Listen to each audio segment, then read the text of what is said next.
अस्सलाम वालेकुम बच्चों।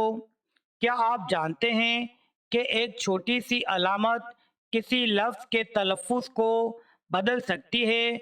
जी हाँ, आज हम तशदीद को पढ़ना सीखेंगे। तशदीद बच्चों, ये तशदीद की अलामत है। ये जिस भी हर्फ के ऊपर आती है उस हर्फ को दो बार पढ़ा जाता है। आइए इसको कैसे पढ़ते हैं सीखते हैं।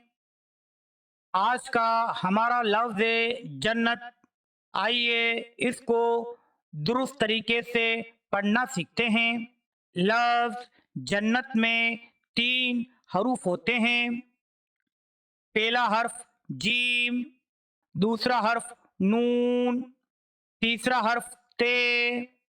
यहाँ नून के ऊपर तशदीद की एराब है।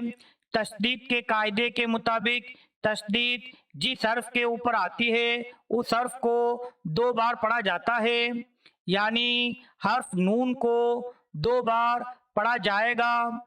हर्फ नून को अपने से पहले आने वाले हर्फ यानी जीम के साथ जोड़कर पढ़ा जाएगा। इसी तरह से हर्फ नून को अपने बाद आने वाले हर्फ यानी ते के साथ जोड़कर पढ़ा जाएगा। बच्चों, अब हम इन तीनों हुर्फों को ज़बर, ज़ेर और पेश की मदद से आपस में जोड़कर पढ़ना सीखते हैं। बच्चों, हमने लफ्ज़ जन्नत को दो जोड़ियों में तकसीम किया है। पहले हर्फ की जोड़ी में दो हरूफ हैं। पहला हर्फ जीम, दूसरा हर्फ नून। इन दो हरूफ के ऊपर ज़बर की एराब है।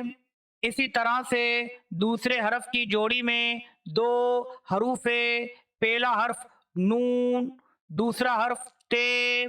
इन दो हरूफ के ऊपर ज़बर की एराब है। बच्चों, जब हम इन दोनों जोड़ियों की आवाज़ों को आपस में जोड़ेंगे तो लफ्ज़ बनेगा जन्नत।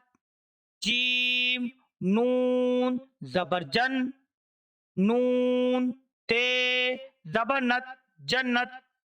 बच्चों, एक बार आप मेरे साथ दोहराइए।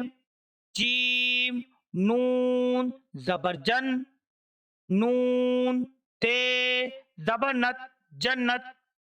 देखा बच्चों, आज हमने लफ्ज़ जन्नत को पढ़ना सीखा है। इसी तरह के और लफ्ज़ों को पढ़ना सीखने के लिए आप हमारे इस चैनल को लाइक करें, शेयर करें और इस चैनल को सब्सक्राइब करना ना भूलें ताकि अगली वीडियो आप तक मौसूल हो सके। Thanks for watching.